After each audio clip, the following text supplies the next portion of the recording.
The alien ship called Memory of Tides tumbled through space like a broken toy. Inside, 3,000 Velrani refugees held onto whatever they could find as alarms screamed and lights flickered. Their ship was dying, and they all knew it. Historian Kelvara gripped her seat with trembling hands. Her skin, normally a calm blue color, flashed red and orange with fear. Around her, families huddled together. Children cried. The elderly whispered prayers to gods that seemed very far away. "They're still following us," someone shouted from the navigation station. Through the cracked viewing screen, Kelvara could see them. 6 dark warships, each one belonging to the Kresh Dominion, the same empire that had destroyed their homeworld, the same monsters that had killed millions of her people. The Kresh didn't just conquer worlds. They enjoyed it. The Velrani had never been warriors. They were teachers, artists, farmers, and scientists. Their greatest weapons had been their words and their knowledge. But words couldn't stop plasma cannons. Knowledge couldn't repair a ship that was falling apart. "Navigation systems failing," the pilot announced. His voice shook. "I can't control where we jump." "Then jump anywhere," Kelvara ordered. "Jump now before they fire again." The pilot's hands moved over controls that sparked and smoked. "This could kill us. A blind jump could send us into a star or into solid matter, or we're dead if we stay here." "Jump." The pilot pressed the final command. Reality twisted. The universe screamed. And then everything went white. When the light faded, they were somewhere else. Somewhere the star charts didn't recognize. Somewhere that looked empty. "Where are we?" Kelvara asked. "I don't know," the pilot said. "The system isn't in our database. There's a star and planets.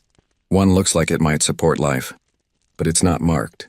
No one lives here, and can we land? I can crash. That's all I can promise."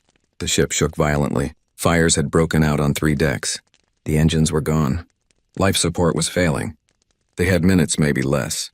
"The 3rd planet," the pilot said. "It has oxygen, water, and wait, I'm detecting radio signals. There is life here. Primitive technology, but definitely intelligent." "Will they help us?" someone asked. No one had an answer. The ship fell toward the blue and green planet like a stone. It burned through the atmosphere, leaving a streak of fire across the morning sky. People on the ground saw it coming. Some thought it was a meteor. Others grabbed their phones and started recording. The Memory of Tides came down in the mountains of Montana, in the United States of America, on planet Earth. It hit hard. The impact created a crater 100 feet deep and sent shockwaves for miles. Trees were flattened. The ground shook like an earthquake. In the nearby town of Clearwater, population 2,400, people ran out of their homes. Car alarms went off. Dogs barked. Everyone looked toward the mountains where a column of smoke rose into the sky. Sheriff Sarah Chen was drinking coffee when the impact happened. The cup fell from her hand and shattered on the floor. She grabbed her radio. "All units, we have some kind of aircraft crash in the northern mountains. I need everyone available to respond. Call the National Guard, call the Air Force, call everyone." She ran to her patrol car, her deputy right behind her. As they drove toward the smoke, her deputy asked the question everyone was thinking. "Sheriff, what if that wasn't an aircraft?" Sarah didn't answer. She just drove faster. The first people to reach the crash site were local farmers. They came on 4-wheelers and pickup trucks, bringing fire extinguishers and first aid kits. What they found made them stop and stare. The ship was huge, maybe 300 feet long. It was made of a metal that seemed to shimmer and change colors. Parts of it were clearly broken, with strange fluids leaking out. And there were sounds coming from inside. Voices, but not human voices. Should we try to help?" one farmer asked. "What if they're dangerous?" Another replied. Then a section of the hull opened. Steam poured out, and through the steam they came. The Velrani were tall and thin, maybe 7 feet on average. Their skin looked like it was made of mother of pearl, shifting through different colors. They had large eyes, long fingers, and they moved gracefully even though many were injured.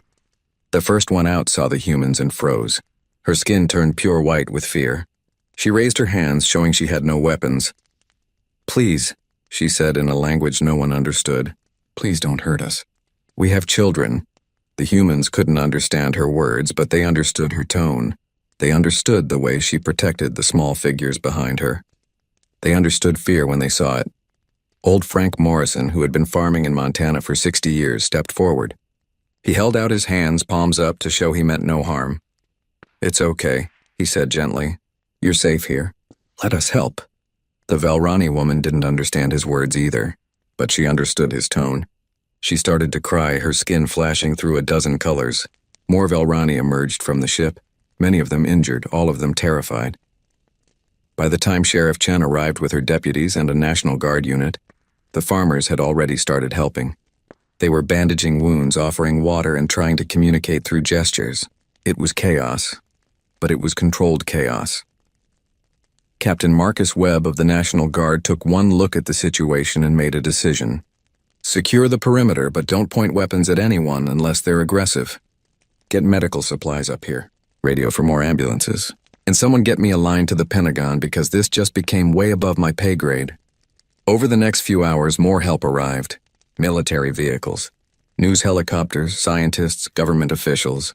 The crash site became a small city of tents and equipment.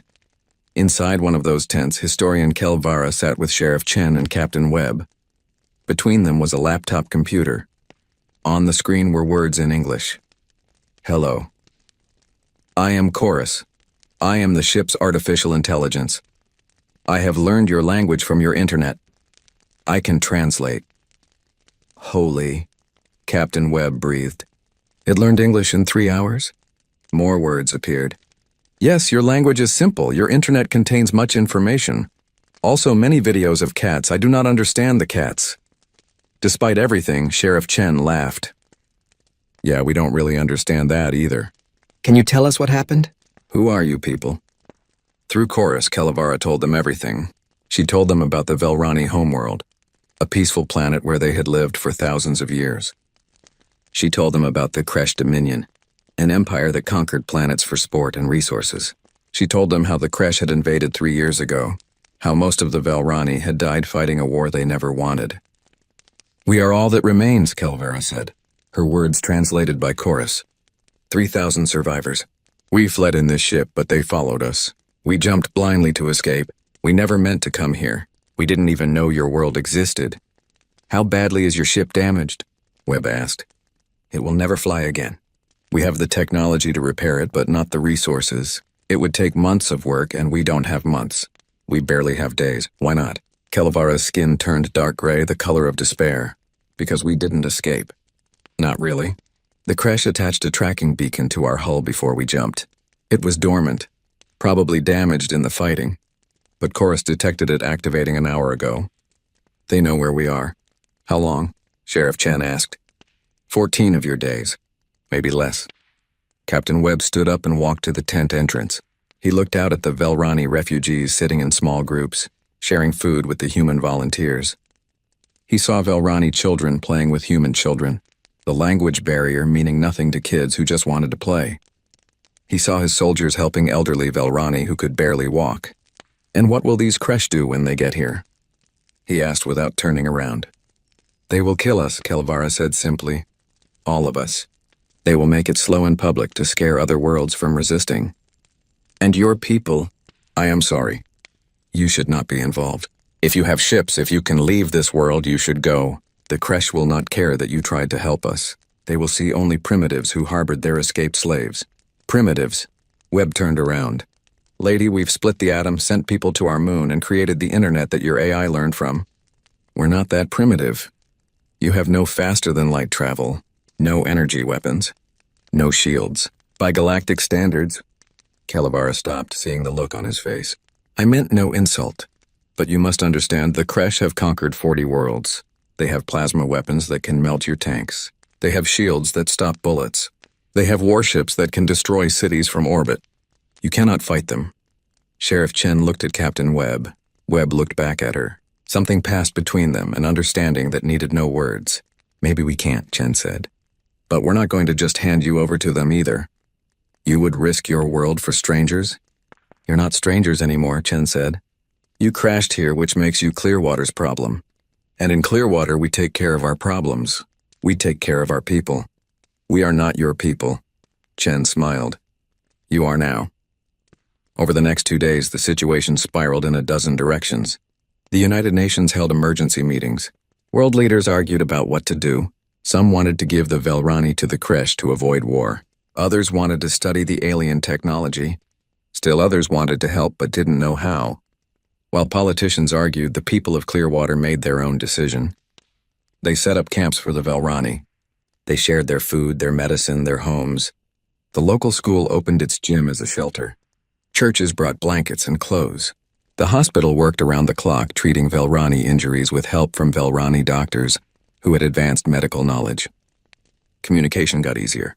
Chorus created translation devices small enough to wear as earpieces. Soon humans and Velrani could talk to each other directly. Friendships formed. The Velrani engineer named Sil Tran started working with Emma Reeves, a local mechanic and computer expert. They bonded over trying to fix a broken Velrani medical device. "Your technology is so different," Emma said, looking at the device's insides. "But the basic principles are the same. Energy still needs circuits. Data still needs processing. We can work with this." "You learn quickly," Sil Tran said, his skin turning a warm orange color that Emma was learning meant approval. "Most species need years to understand Velrani engineering. You understand it in days. We're good at adapting. It's kind of our thing." On the fourth day after the crash, Captain Webb called a meeting. He gathered Sheriff Chen, the town council, military advisors, and historian Kelvara. "I've been on calls with the Pentagon and the United Nations for 2 days straight," Webb said. "Here's what we know. The crash are coming. We have maybe 10 days left. The president wants options. The UN wants options. Everyone wants options. So far, the best option anyone's come up with is to evacuate the area and hope the crash just take the Velrani and leave." "That's not an option," Sheriff Chen said flatly. "I agree. So I'm asking you, all of you, what do we do?" Old Frank Morrison, who had been invited because he was the first to help the Velrani, spoke up. "My grandfather fought in World War II, Normandy Beach. He told me once that the moment that mattered wasn't when he got the call to serve. It was before that. It was when he decided deep down what kind of man he wanted to be, what he was willing to stand for." "What's your point, Frank?" the mayor asked. "My point is we've already decided. We decided the moment we started helping. Now we just need to figure out how." Webb nodded. "Then we'd better get creative. Kelvara, tell us everything you know about the Kresh, how they fight, how they think. Everything." As Kelvara spoke, Emma Reeves listened from the back of the room. Her mind was already racing. Humans couldn't match Kresh technology. Not yet, but maybe they didn't need to. Maybe they just needed to be smart, to be creative, to be human. She pulled out her phone and started taking notes. Next to her, Sil Tran did the same on a Velrani datapad. They exchanged a look. "I have an idea," Emma whispered. "So do I," Sil Tran replied. Outside the meeting room, life in Clearwater continued. Velrani and humans worked side by side. Children played together. The barriers of language and culture were falling fast, replaced by something simple and powerful: shared humanity. Or maybe shared decency was a better word, since not everyone involved was human. But in the mountains above the town, where the crashed ship still smoldered, Chorus detected something. A signal from deep space. A message in Kresh military code. The Hunter fleet had found them. The countdown had begun. The emergency session of the United Nations Security Council was loud and chaotic. Diplomats from every major nation spoke at once, their voices echoing through the chamber. On the screens behind them, live footage showed the crash site in Montana, where humans and Velrani worked together under military guard. The Chinese ambassador stood first. "We must consider our priorities. These aliens brought danger to our world. We have a duty to protect Earth, not refugees from someone else's war."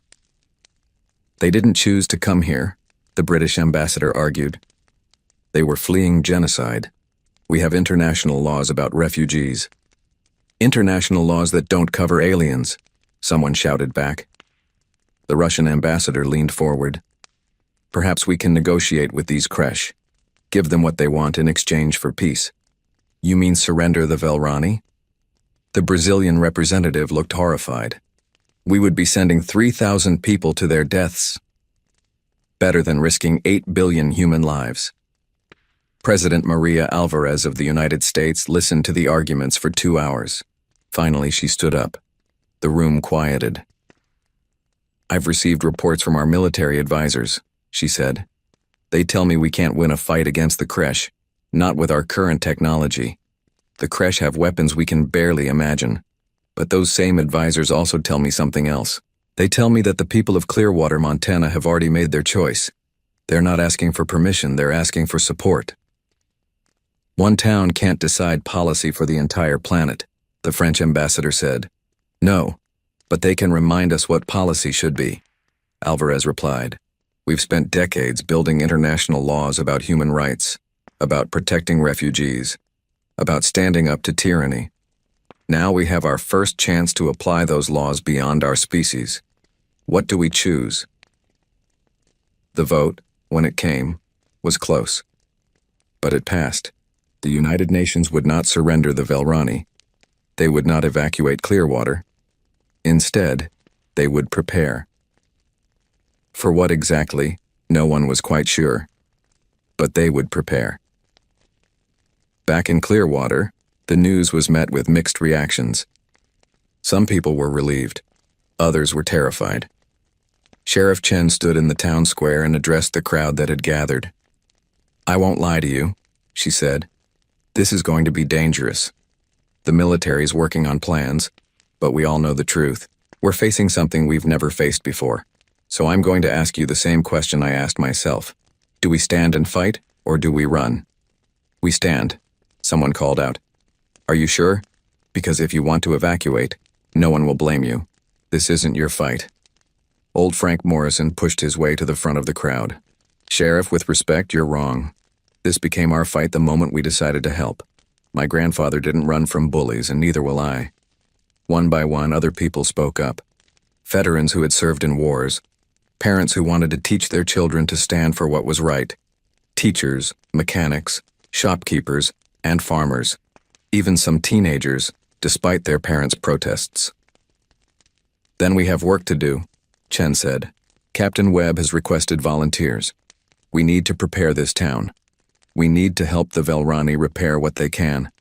And we need to learn as much as possible about what's coming. The work began immediately. Military engineers arrived with equipment and supplies. They started building defensive positions around the town. Trenches were dug. Barriers were set up. The National Guard brought in tanks, artillery, and missile systems. It wasn't much compared to alien technology, but it was what they had. In a makeshift laboratory set up in the high school, Emma Reeves and Siltran worked 18-hour days. They had pulled apart several pieces of Velrani technology, trying to understand how it worked. Around them, other engineers and scientists, from around the world, studied holographic displays and strange devices. Okay, explain this to me again, Emma said, looking at a Velrani shield generator. How does it stop energy but not matter? It creates a field that disperses coherent energy, Siltran explained. Laser, plasma, radiation, all of these are scattered. But solid matter has too much mass, it passes through, though slowly. So bullets would work? Theoretically, yes, but Kresh armor is very strong. Your bullets might not penetrate. Emma grinned. You've never seen a 50 caliber round, have you? Through. Chorus, humanity learned everything the Velrani knew about the Kresh Dominion. It painted a terrifying picture. The Kresh were a warrior species standing over 8 feet tall with natural armor plating. They loved conquest and saw it as a form of art. They had conquered 40 star systems and enslaved dozens of species. Their technology was several generations ahead of Earth's. Plasma weapons that could melt through tank armor. Personal shields that stopped most attacks. Warships that could move faster than light and strike from orbit. Worst of all, they were experienced. The Kresh had fought hundreds of battles. They knew what they were doing. We've never won against them in open combat, Kelvara explained to a room full of generals and admirals. Our only victories came from hiding, from running. Direct engagement always ends in defeat. General Patricia Okonkwo of the Joint Chiefs studied the data with a frown. She was a veteran of 3 wars and had commanded troops in a dozen conflicts. She knew how to read battlefield reports. They're good, she admitted. But they're not perfect. Look at this. She pointed to a report from a battle on a Velrani colony world. They rely heavily on their shields and superior firepower. Their tactics are straightforward. Overwhelming force applied directly. They don't use stealth. They don't use ambush. They just attack head-on because they've never needed to do anything else. That's because no one has ever been able to stop them, Kelvara said. No one's ever tried to fight them on a planet like Earth, Okonkwo replied. Look at your homeworld. Low gravity, thin atmosphere, calm weather. Most habitable planets are like that, aren't they? Yes. Planets with conditions like yours are very rare. We call them heavy worlds or storm worlds. They're difficult to colonize. Captain Webb leaned forward. General, what are you thinking? I'm thinking that these Kresh have never fought on a planet where the weather can kill you, where the gravity makes you tired, where the air is so thick and wet it feels like drowning. They've never fought in our mountains, our jungles, our cities. They've never fought on a world full of predators, diseases, and a species that evolved to survive all of it. You want to bring them down here? An admiral asked. That's insane. Is it? In space, they have every advantage. But on Earth? On our terms? Maybe we have a chance. A small chance, Kelevara said. And it would require them to come down instead of simply bombarding you from orbit. That's where you come in, Okonkwo said. You said they want to make an example of you. Public executions. They want to capture you alive, don't they? Yes, but Kelevara's skin turned pale. You want to use us as bait. I want to give them a reason to come down here instead of just destroying us from space. If they think they can grab you easily, they'll land troops. And once they're down here, we can fight. The room fell silent. It was a brutal plan. It put the Velrani in direct danger. But it was also the only plan that had any chance of working. Will your people accept this? Okonkwo asked Kelevara. The Velrani historian looked at her hands. Her skin cycled through several colors: fear, sadness, determination. We fled our homeworld because we were not fighters. We left behind those who were willing to die. We chose survival over courage. But perhaps, she looked up, perhaps we have run far enough. If you are willing to stand for us, how can we do less? We'll keep you safe, Webb promised. That's the whole point of this. No one is safe in war, Captain, but perhaps we can be brave. The next few days were a blur of activity. Volunteers from around the world arrived in Montana, military units from allied nations, engineers and scientists, medical personnel, even civilians who wanted to help in any way they could. The population of Clearwater swelled from 2,000 to nearly 20,000. The Velrani contributed everything they could. They couldn't fight.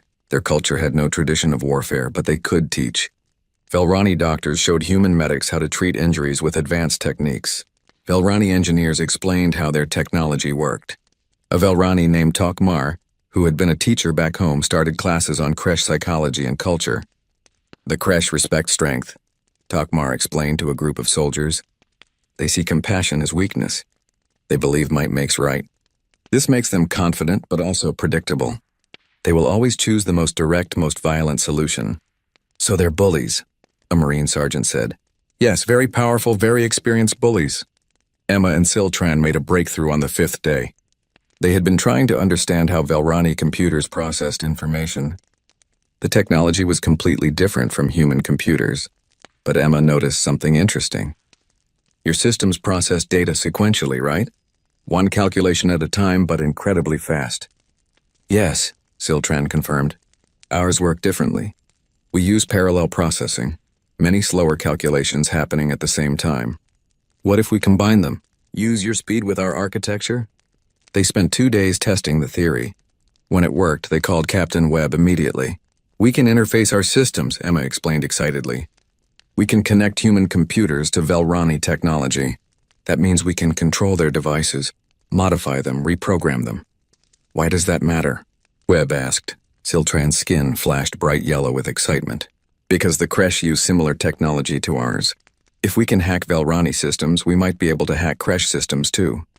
Webb smiled slowly. How long would it take to create a virus or something similar? We don't know, but we can try. While engineers worked on technology, others worked on more basic preparations. The town of Clearwater was transformed into a fortress. Every building was reinforced. Evacuation tunnels were dug underground. Supply caches were hidden throughout the area. The surrounding forests were mapped in detail. Local hunters proved especially valuable.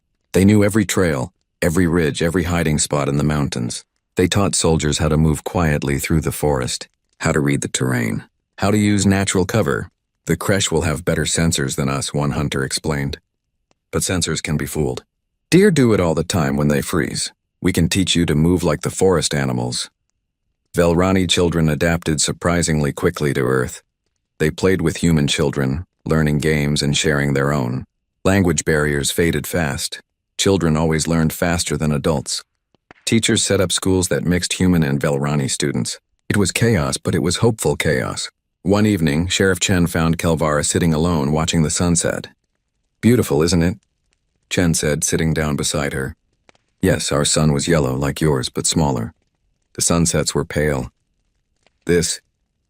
Kelvara's skin shifted to match the orange and purple of the sky. "This is magnificent. What are you thinking about?" "I am thinking that we may all die in a few days. And I am thinking that even if we do, we have been given a gift. Your people barely know us, yet you are willing to die for us. I have lived for 70 of your years. I have studied thousands of civilizations through their histories. And I have never encountered anything like humanity." "We're not that special," Chen said with a smile. "You are, though. Most species, when faced with a threat like the creche, would negotiate or flee. Only a few would fight, but none would fight for strangers. None would risk everything for people they just met. You are either the bravest species in the galaxy or the craziest. Maybe both." Kelvara laughed, a sound like wind chimes. "Yes, maybe both." On the 8th day, Chorus detected the creche fleet entering the solar system. 6 warships, just as expected. They were moving quickly toward Earth. Communications came almost immediately. A face appeared on every screen that Chorus could access. Televisions, computers, phones. It was a creche face, angular and armored, with eyes that looked almost reptilian. When it spoke, Chorus translated. "Primitive species of the 3rd planet. I am Warlord Thexcor of the Creche Dominion. You harbor criminals who belong to us. Surrender them within 6 of your hours and you will be spared. Refuse and your world will burn. You have no chance against us. Accept your place in the natural order." The transmission ended. President Alvarez consulted with her advisors for less than an hour. Then she recorded her response. Chorus broadcasted on every frequency the creche would be monitoring. "Warlord Thexcor, I am President Maria Alvarez of the United States of Earth." She was stretching the truth there. Earth didn't have a unified government, but it sounded better. "The people you call criminals are refugees seeking asylum. We do not surrender refugees. We do not bow to threats. If you want them, you'll have to come and take them. Good luck with that." Around the world, billions of people watched. Some cheered. Others prayed. Many just waited to see what would happen.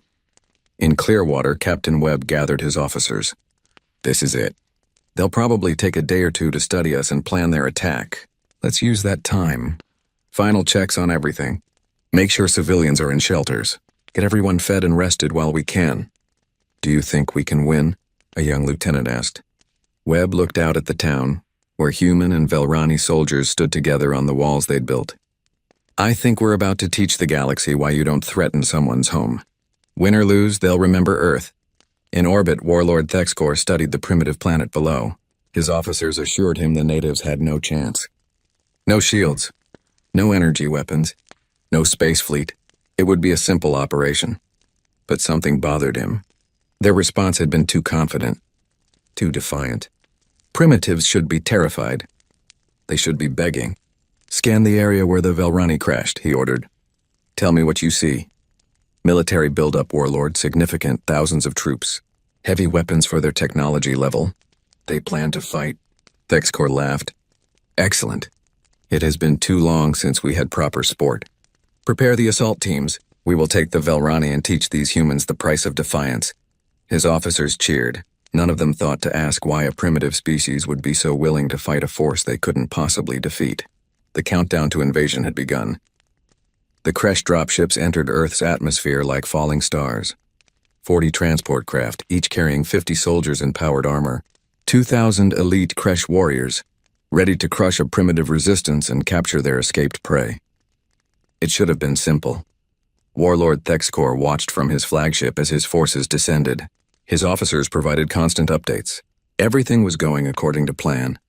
The humans had gathered around the crash site exactly as expected. They had brought their primitive weapons, chemical propellant firearms, explosive missiles, metal vehicles. Toys compared to Kresh technology. "Warlord, we're detecting aircraft approaching," an officer reported. "How many?" 40. No, 60. "They keep coming, Warlord. At least 200 enemy aircraft converging on our dropships." TechScore frowned. "What kind of aircraft?" "Atmospheric fighters. No energy weapons detected. Carrying primitive explosive missiles. Have our escorts engage them." The Kresh fighter craft broke formation and moved to intercept. They were faster, more maneuverable, and their plasma cannons could vaporize the human planes with a single hit.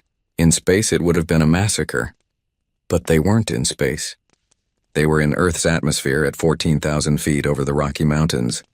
The human pilots knew these skies. They knew how to use the mountains, how to fly so low their wings almost touched the trees. They came in from the sun, from behind ridges, from unexpected angles.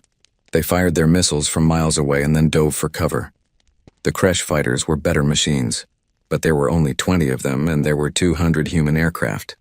F-22s, F-35s, F-16s, even some older jets pulled out of storage.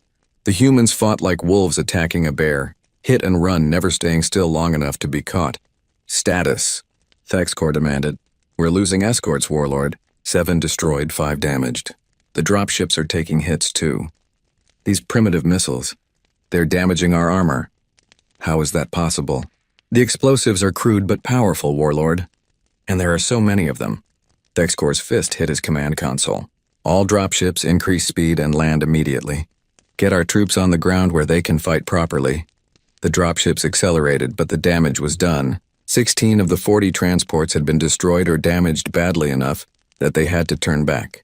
The Kresh ground force had been reduced by 40% before a single soldier touched Earth. The remaining transports came down hard in the mountains around Clearwater. Loading ramps dropped and Kresh shock troops charged out in their powered armor. Each soldier stood over 8 feet tall, covered in armor plating that could stop most conventional weapons. They carried plasma rifles that could melt through steel, and immediately they felt wrong. "Commander, we're experiencing difficulties," a squad leader reported. "What kind of difficulties?" "The gravity. It's oppressive. My suit compensates, but movement is sluggish. And the air. Sensors show adequate oxygen, but breathing is difficult." "You're at high altitude," their commander replied. "The locals are adapted to it." "You will adapt. Now move." The Kresh forces began their advance on Clearwater, following valleys and ridges toward their objective. They expected to reach the town within hours. They expected the humans to break and run as soon as they saw real combat. They were wrong on both counts. The first ambush came in a narrow valley. The Kresh squad was moving in standard formation when the hillside above them exploded. Not from energy weapons or advanced technology, from simple explosives buried in the dirt and detonated by wire. The blast knocked 3 soldiers down the hillside. Before the others could react, gunfire erupted from the trees. Large caliber rounds, 50 BMG and bigger, slammed into Kresh armor. The shields flickered and held, but the kinetic impact staggered the soldiers. "Return fire," the squad leader ordered. Plasma bolts lit up the forest. Trees exploded into flame where the shots hit. But the humans were already gone, falling back through paths they'd prepared in advance. The Kresh pursued, confident in their superiority. They ran straight into the second ambush. This time it was claymore mines and a hail of machine gun fire from 3 directions. 2 more Kresh went down, their shields overloaded.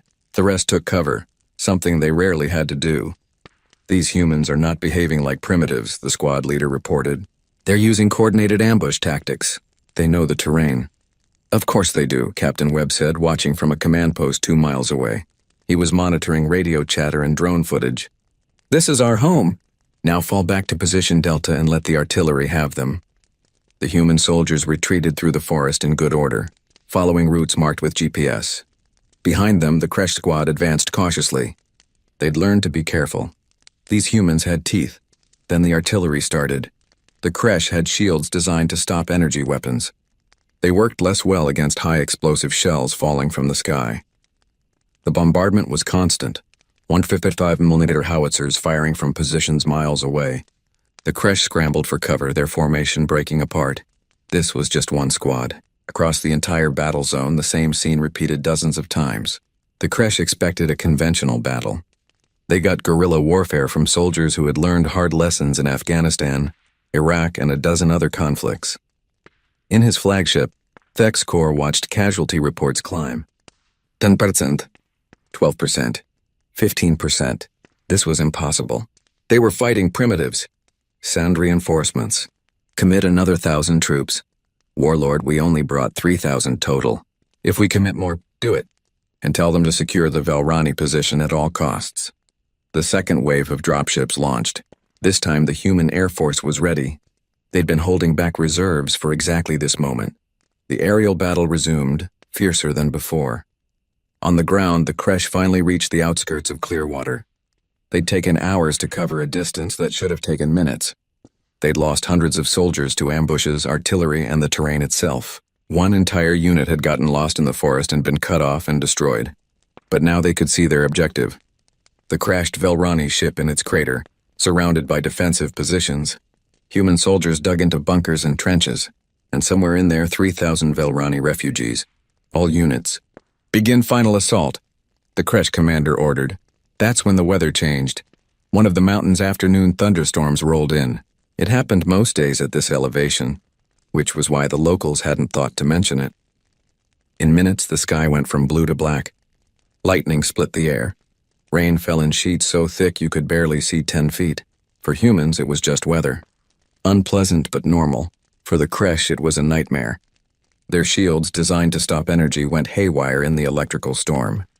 Lightning bolts struck their armor. Not enough to kill, but enough to disable systems. Their thermal sensors couldn't see through the rain. Their communications were filled with static. "What is this?" a Kresh soldier shouted. "Is this some kind of weapon?" "It's just a storm," his commander replied. "Push through!" But pushing through a Montana thunderstorm while wearing powered armor, already exhausted from the high gravity and thin air, being shot at by humans who grew up in this weather, that was harder than it sounded. The humans attacked under cover of the storm. They wore simple rain gear and night vision goggles. They knew exactly where they were because they'd lived here their whole lives. The Kresh were lost, half-blind, and terrified of an enemy they could barely see. Sheriff Chen led one of the counterattacks personally. She'd grown up in these mountains, hunted in these forests. The rain didn't slow her down at all. Her team moved through the storm like ghosts, striking at confused Kresh units and disappearing again. "This isn't battle," one Kresh officer reported. "It's chaos. These humans fight without honor, without formation. They're like animals. They're predators," historian Kilvera said quietly. She was watching from a bunker with Captain Webb. "Look at them. Look at how they move. We evolved on a gentle world. The Kresh evolved on a harsh one. But humans evolved on a world that actively tried to kill them. They're survivors." Webb nodded. "Every species on Earth is either a predator or prey. Humans were both. We got hunted by bigger, stronger things for millions of years. So we got smart. We got mean. And we learned that the best way to survive is to work together." The storm lasted for 3 hours. By the time it passed, the Kresh assault had completely stalled. They'd taken 40% casualties and hadn't even breached the outer defensive lines. Soldiers who had conquered 40 worlds, who had never known defeat, were pinned down and demoralized. Warlord Thex Corps couldn't believe what he was seeing. How? How are primitives doing this?" "Warlord," his tactical officer said carefully, "I've been analyzing their tactics. They're not fighting like any species we've encountered. They don't value honor or glory. They value winning. They use every advantage, terrain, weather, knowledge of their home. And they work together perfectly. Every human unit supports every other unit. We work together too. We work in formation, Warlord. We follow doctrine. They adapt. Every time we counter one tactic, they switch to another. They're learning as they fight." Thex Corps stood at his viewing screen watching the battle below. He'd expected to collect his escaped slaves and teach some primitives a lesson. Instead, he was losing. "Pull back all ground forces to defensible positions, rest them. We'll bombard the target from orbit and then send in fresh troops." "Warlord, if we bombard, we might kill the Velrani." "I don't care anymore. I want this planet punished for its defiance." But even that wasn't simple. As the Kresh fleet moved into bombardment position, alarms went off. "Multiple launches detected from the planet's surface." Identifying missiles, hundreds of them. "Primitive missiles can't hurt us in space." "Warlord, they're not using explosive warheads. They're kinetic penetrators, solid metal projectiles." The Kresh shields were designed to disperse energy. Solid matter was a different problem. The missiles weren't sophisticated, basically modified ICBMs carrying tungsten rods. But there were so many of them and they were moving so fast. 3 missiles hit Thexcor's flagship. The shields absorbed most of the impact, but damage alarms blared. More missiles targeted the other ships. The Kresh fleet was forced to maneuver, breaking their bombardment formation. This is madness! Thexcor roared. These primitives should be cowering. They should be begging. Why do they fight? On the ground, Emma Reeves was asking herself a similar question. She was exhausted, scared, and covered in mud from diving into a trench when a plasma bolt flew overhead. Siltran was next to her, his skin cycling through colors of fear. Why are you doing this? Siltran asked. You barely know us. We're not even the same species. Why risk your lives? Emma thought about it. She thought about the Velrani children she'd seen playing with human kids. She thought about old Frank Morrison, who'd treated a scared alien refugee with the same kindness he'd show any lost stranger. She thought about her country's history, imperfect, full of mistakes, but built on the idea that everyone deserved a chance. Because someone has to, she finally said. Because if we don't stand up to bullies, who will? Because, hell, I don't know, because it's the right thing to do. That's not a logical reason. Since when are humans logical? Emma grinned. We're the species that went to the moon just to prove we could. That invented the internet so we could share pictures of cats. That will fight to the death to protect complete strangers. We're crazy. But we're your kind of crazy now. Above them, the battle continued. The Kresh were stronger, better armed, more experienced. But they were fighting on Earth on humanity's terms. And humans had one more advantage the Kresh had never encountered before. Humans were stubborn. Ridiculously, stupidly, gloriously stubborn. They didn't know when to quit. They didn't know when they were beaten. They just kept fighting, kept adapting, kept learning, and slowly, incredibly, impossibly, they were winning. Night fell on the battlefield. The Kresh controlled less ground than when they'd started. Their forces were scattered and demoralized. The humans were tired too, but they were on their home ground with short supply lines and unlimited reinforcements. More soldiers arrived every hour from around the world. In his command post, Captain Webb allowed himself a small smile. They brought a space army to a ground war. Bad move. Can we actually win this? A lieutenant asked. I don't know, Webb admitted. But we're sure as hell not losing. And sometimes that's enough. Day 2 of the battle dawned cold and clear. The morning sun revealed a landscape transformed by war. Burned trees, cratered earth, and the wreckage of Kresh equipment scattered across the mountains. But also, surprisingly, Kresh soldiers still fighting. Warlord Thexcor had spent the night in emergency meetings with his officers. The casualty reports were devastating. Nearly 800 dead, 300 wounded. For an empire that rarely lost more than 50 soldiers in an entire planetary conquest, it was catastrophic. We cannot continue this way, one officer said. We should withdraw, regroup, return with more forces. Withdraw? Thexcor's voice was dangerous. Admit defeat to primitives? The Empire would never forgive such shame. We would all be executed. Then what do we do, Warlord? Thexcor studied the tactical maps.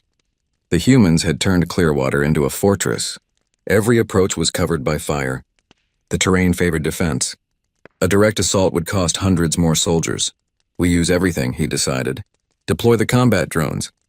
The war mechs. Every weapon we have. Overwhelm them with sheer numbers and firepower. Even primitives must break eventually. The combat drones launched at dawn. Hundreds of small flying machines, each armed with plasma weapons and explosive charges. They swarmed toward Clearwater like angry insects. The humans were ready. They'd been tracking the Kresh deployment all night with satellites and drones. When the swarm came, they met it with anti-aircraft fire. Thousands of rounds filled the sky. The drones were fast and maneuverable, but there were only so many of them. Half were destroyed before reaching the defensive lines. The survivors dove toward human positions, firing and bombing. Soldiers scattered for cover. Several bunkers took direct hits. But the humans had prepared for this too. They'd set up decoy positions, empty trenches and fake equipment, and many drones wasted their ammunition attacking nothing. They're learning too fast, a Kresh tactical officer muttered. Every trick we use, they counter within hours. Then the war mechs arrived. These were the Kresh's heavy assault units. 12-foot-tall armored machines with enough firepower to destroy a building. 6 of them strode toward Clearwater, their shields glowing, plasma cannons charging. They were impressive. They were terrifying. They made the ground shake with each step, and then they stepped on the mines. The humans had spent 2 days planting explosives everywhere. Not sophisticated mines with fancy sensors, just simple bombs buried in the ground, detonated by pressure or remote control. The kind of thing humans had been using in wars for over a century. 3 mechs went down in the first minute, their legs blown off. The others slowed down, scanning for more threats. That's when the artillery found them. High explosive shells rained down, overwhelming their shields through sheer volume of fire. The last mech made it within 100 yards of the defensive line before a soldier named Rodriguez, who'd carried a Javelin anti-tank missile 3 miles up a mountain, fired at point-blank range. The missile hit the mech's cockpit. The shield flickered and died. The explosion tore the machine apart. Rodriguez shouldered his now empty launcher. "Biggest deer I ever shot." His squad laughed nervously. They were exhausted, scared, and running low on ammunition. But they were still fighting. In a bunker underneath the town, Emma and Siltran hadn't slept in 36 hours. They were close to a breakthrough on their computer virus, but close wasn't good enough. "The crash systems have too many safeguards," Emma said, rubbing her eyes. "Every time we crack one layer, there's another underneath." "We need more processing power," Siltran replied. "But the ship's main computer is damaged beyond repair." "What if we don't use the ship's computer?" Emma had an idea forming. "What if we use Earth's computers?" "All of them?" "I don't understand." "Our internet connects millions of computers worldwide.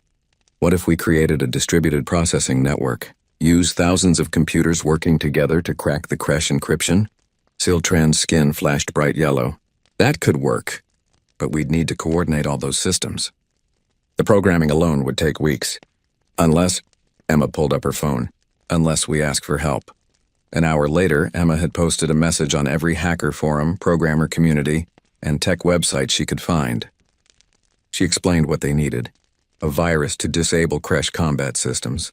She provided the basic code structure and the encryption they needed to crack. "You just told the entire internet about alien technology?"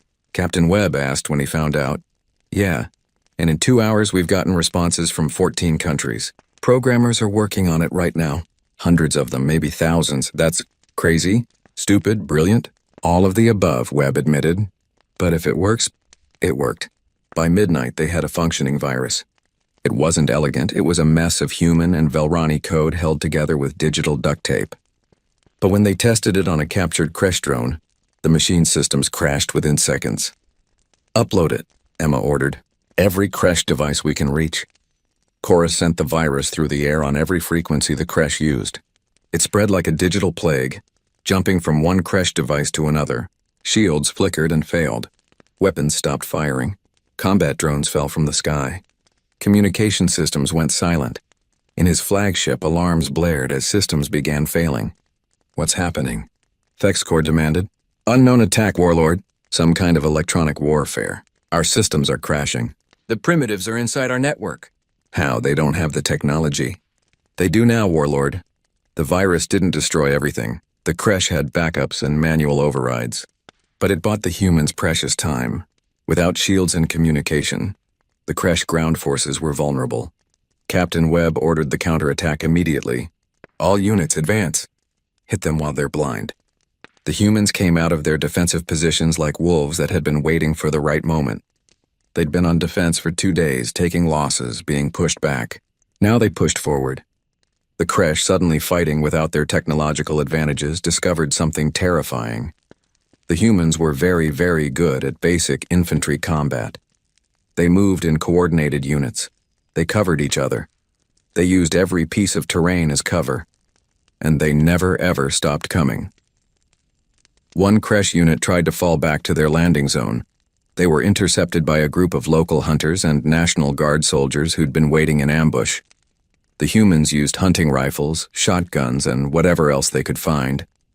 They fought with a ferocity that seemed insane. "Why won't they run?" a Kresh soldier asked. He was wounded, his armor cracked, his weapon empty. Around him, his unit was being overrun.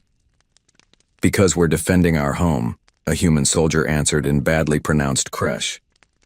The man was old, maybe 60, with gray hair and scars from some previous war. And we don't run from our homes.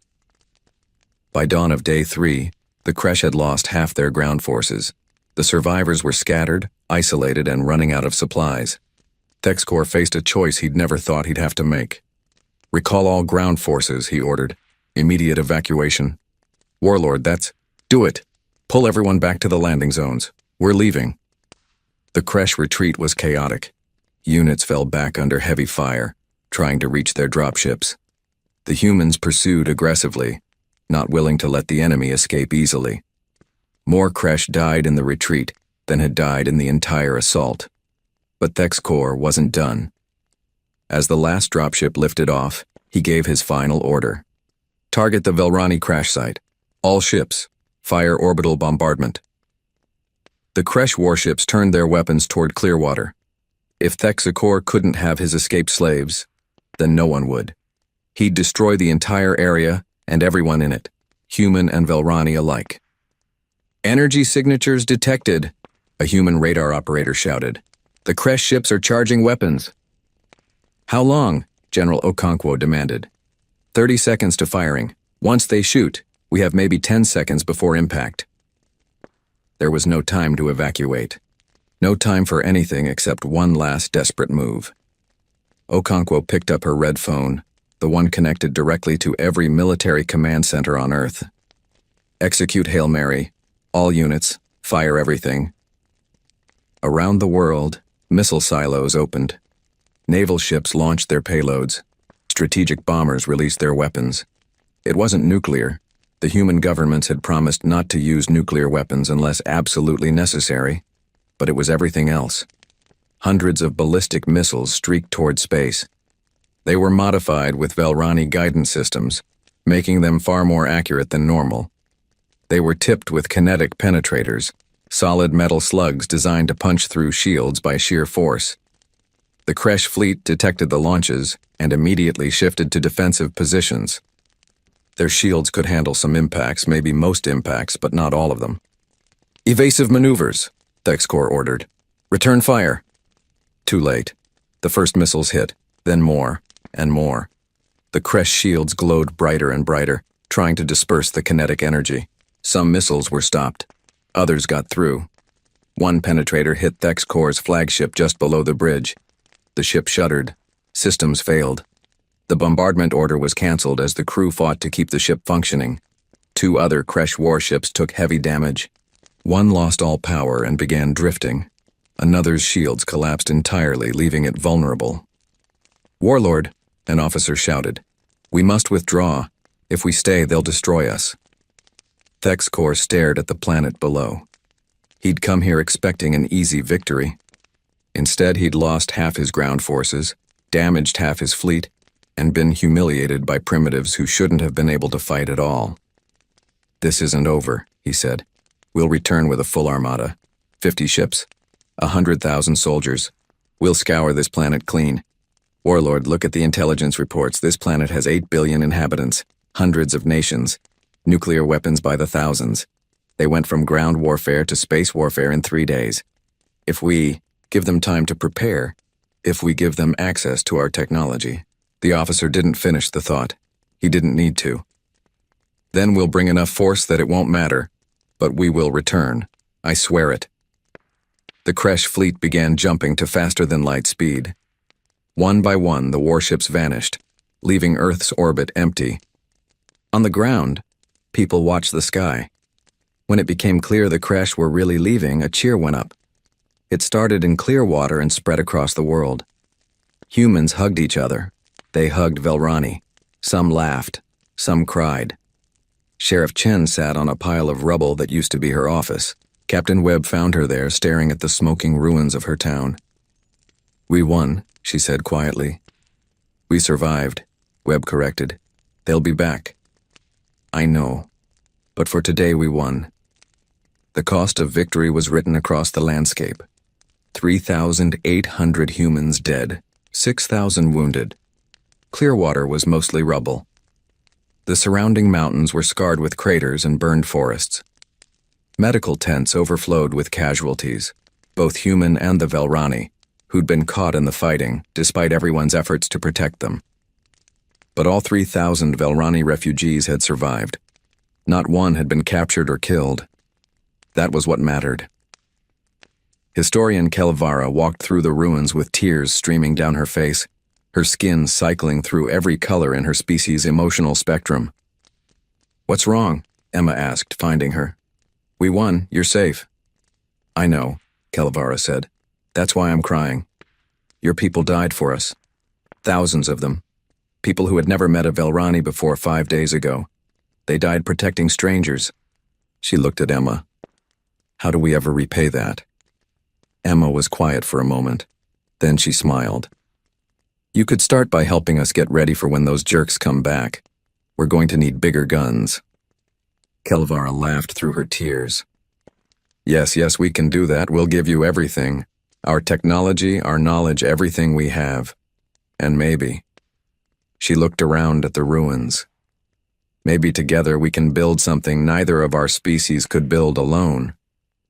"Like what?" "A future," Kelvara said. "One where people don't have to run from bullies anymore. Where refugees find not just shelter but allies willing to stand and fight beside them." That night, despite exhaustion, despite losses, despite everything, there was a gathering. Humans and Velrani together, sharing food and stories. Someone brought out a guitar. Someone else sang. The Velrani joined in with their wind chime voices. It wasn't a victory celebration. It was too soon for that, with so many dead and wounded. But it was something. A moment of peace. A reminder of why they'd fought. Tomorrow would bring challenges. The wounded to heal, the dead to bury, the town to rebuild. And somewhere out there, the Kresh were planning their return. But tonight, under the Montana stars, humans and aliens sat together as friends, as allies, as people who'd stood together against the darkness and refused to break. And that, more than any weapon, more than any technology, gave them hope for what came next. 1 week after the battle, the world began to change in ways no one could have imagined. The memorial service was held in what used to be Clearwater's Central Park. Now it was a field of temporary markers, wooden crosses, stars of David, crescents, and Velrani memory stones that glowed softly in the evening light. Nearly 4,000 names, soldiers and civilians, young and old, people from 30 different countries who'd come to defend strangers. Sheriff Sarah Chen's name was among them. She died on the second day, using her body to shield 3 Velrani children from falling debris. Her deputy found her still holding them, all 4 alive because she'd refused to let go. President Alvarez spoke at the service. She stood before a crowd of thousands, humans and Velrani together, and tried to find words adequate for what had happened. "We are changed," she said simply. "A week ago, we thought we were alone in the universe. Now we know we're not. A week ago, we'd never met the Velrani. Now we've bled together, fought together, and mourned together. These people we honor today died protecting others. That's all that needs to be said. They died doing what humans do best, standing between the helpless and those who would harm them." Kelvara spoke next, her words translated by chorus for the humans present. "In all my years of studying civilizations, I never believed I would see one like yours. You are young, impulsive, sometimes foolish, but you have something that older, wiser species have lost. You have the courage to care about strangers. You have the strength to fight for those who cannot fight for themselves. The Velrani will never forget this. We will never forget you." After the service, the real work began. The United Nations established the Department of Extraterrestrial Affairs. Their first order of business was helping the Velrani integrate into Earth society. It wasn't easy. Different biology, different culture, different needs. But humans had centuries of experience with immigration and refugees. They adapted. Velrani families were housed in temporary shelters at first, then gradually moved into permanent homes. Some stayed in Montana, feeling a connection to the place where they'd crashed. Others spread out across the world. They brought skills Earth desperately needed: advanced medicine, engineering, science. In return, they learned about humanity, about Earth's diverse cultures and histories. Children adapted fastest, as always. Within weeks, Velrani kids were attending Earth schools, playing Earth games and teaching human kids about the stars. Language barriers faded quickly. Chorus helped, but more important was the simple desire to communicate, to be friends. The technology exchange happened faster than anyone expected. The Velrani didn't just share information, they actively taught. Velrani engineers worked with human scientists explaining principles that would have taken Earth decades to discover alone. Emma Reeves and Sil Tran became the face of this cooperation.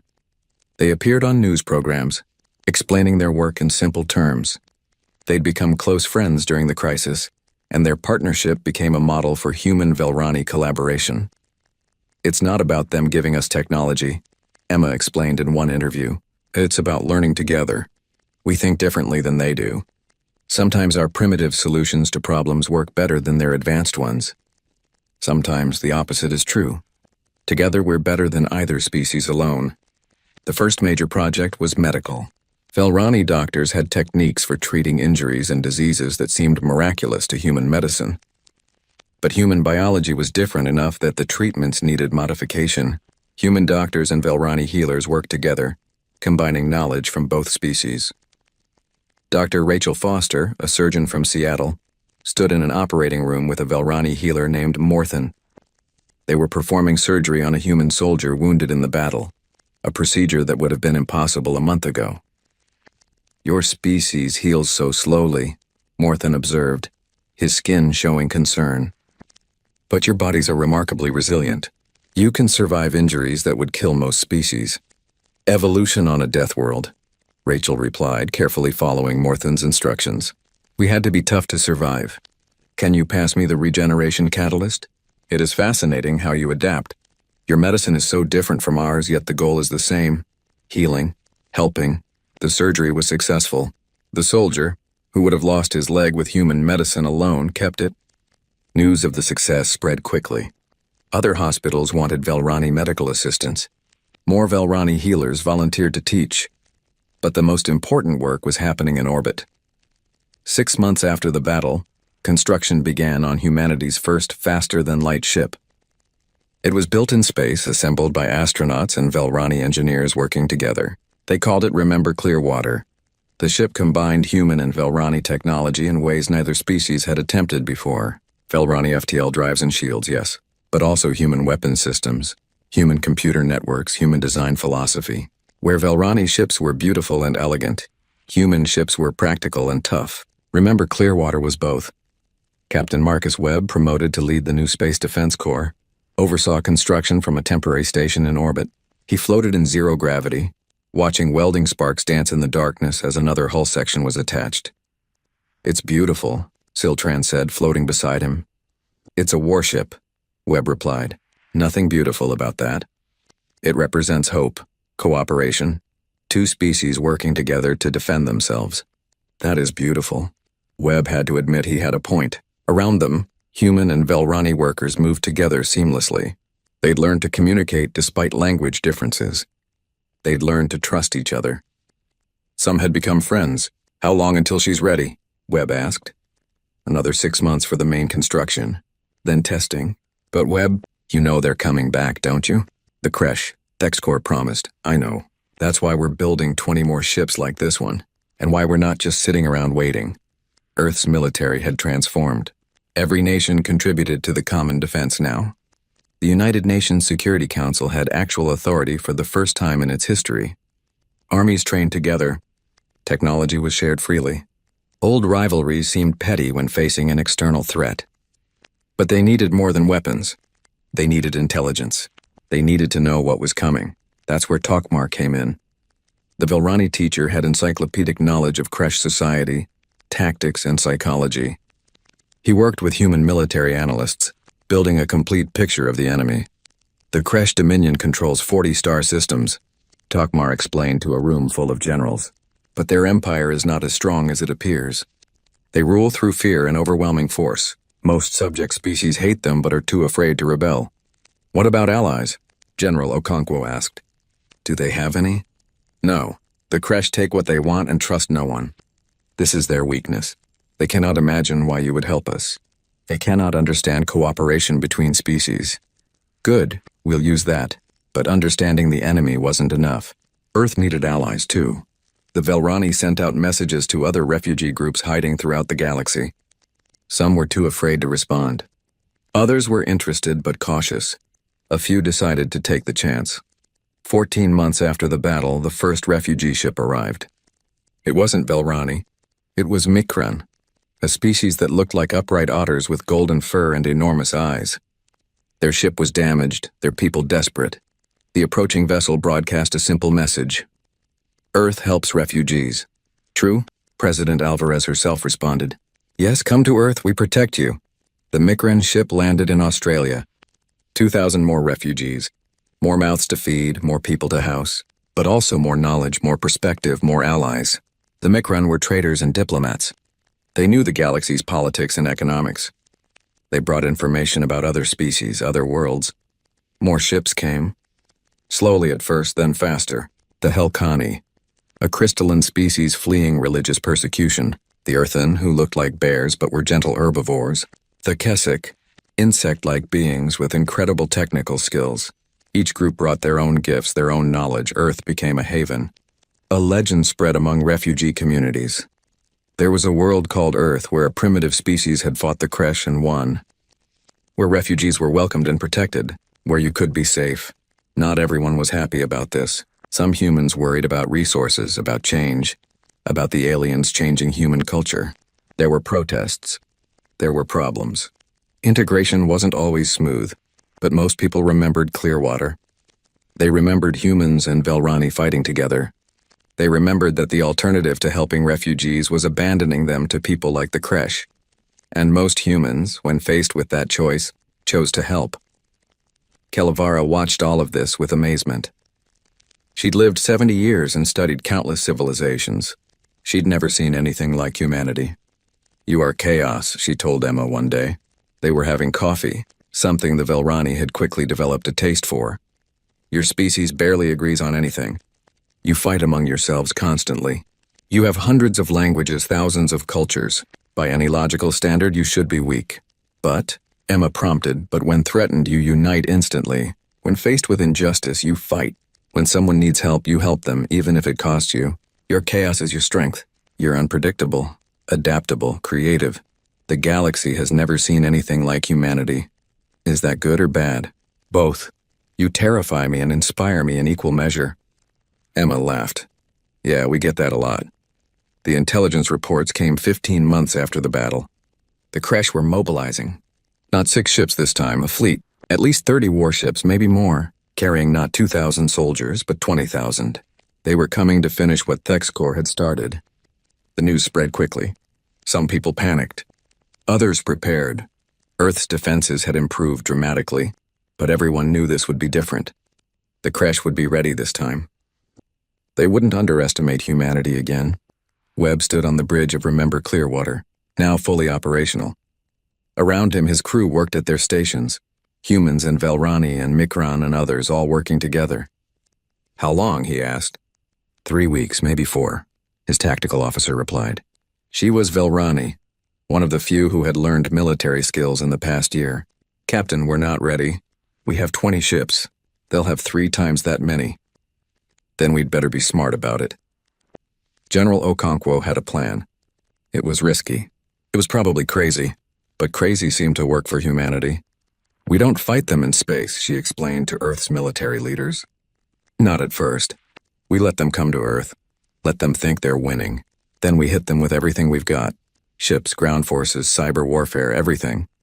We make it hurt so badly they think twice about ever coming back. And if it doesn't work? Someone asked. Then we lose. But we'll lose fighting and the Kresh will know they've been in a war. The message went out to all of Earth's allies. The Velrani, the Mikran, the others. Everyone was asked the same question. Will you stand with us? Every single one said yes. Ships from 4 different species gathered in Earth's orbit. Not just warships. Civilian vessels, too, converted to carry supplies and reinforcements. It wasn't a proper fleet by galactic standards. It was a desperate alliance of refugees and primitives. But it was what they had. On the ground, preparations continued. Clearwater had been rebuilt stronger than before. More defensive positions. Better weapons. The lessons learned in the first battle had been studied and applied. Other locations around Earth were similarly fortified. Refugee camps became training centers. Velrani, who'd never held weapons, learned to fight alongside humans. Not because they wanted to be warriors, but because they refused to hide while others fought for them. Emma and Siltran completed their final project the day before the crash arrived. It was a weapon, but not a traditional one. It was a virus more sophisticated than the one they'd created before. This one wouldn't just disable crash systems. It would turn them against each other. Will it work? Webb asked. Maybe, Emma said. We've only been able to test it on equipment from the first battle. If the crash change their systems, then we adapt, like we always do. The crash fleet emerged from faster-than-light travel right on schedule. 38 warships. Sensors detected over 20,000 soldiers. Warlord Thexkor himself commanded the fleet, determined to erase his previous humiliation. He broadcast his message immediately. Primitives of Earth, last time I offered mercy, no more. Surrender all refugees, all alien technology, and submit to Kresh authority, or die. President Alvarez's response was broadcast across every frequency, in every language for everyone to hear. Warlord Thexkor, this is President Maria Alvarez speaking for Earth and our allies.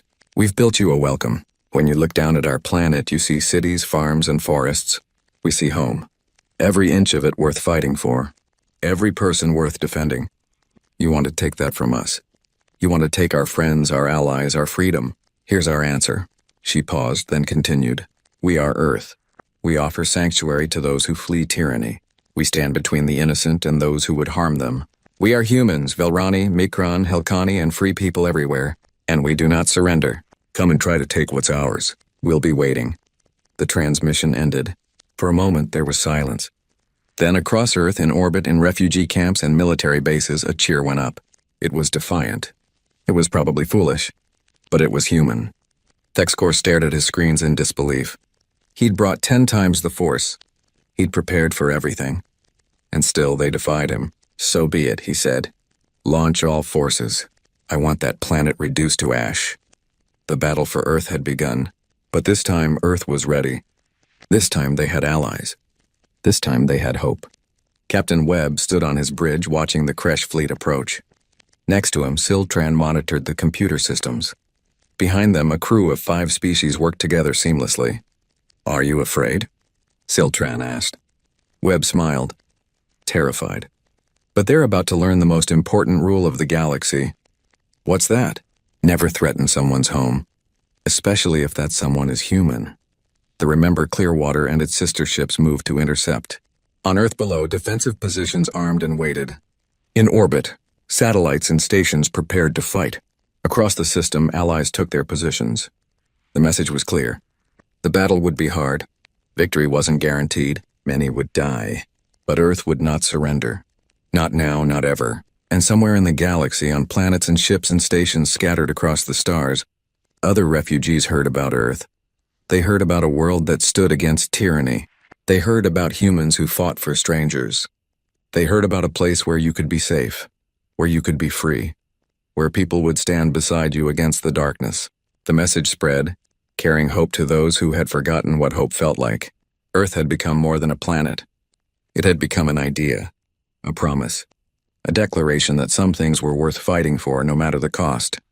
And that message, more than any weapon, would change the galaxy forever. The battle raged on, but the outcome, whatever it might be, had already sent ripples across the stars. Humanity had stood up. They had said no to tyranny. They had protected the vulnerable. They had shown the galaxy what it meant to be human, and the universe would never be the same.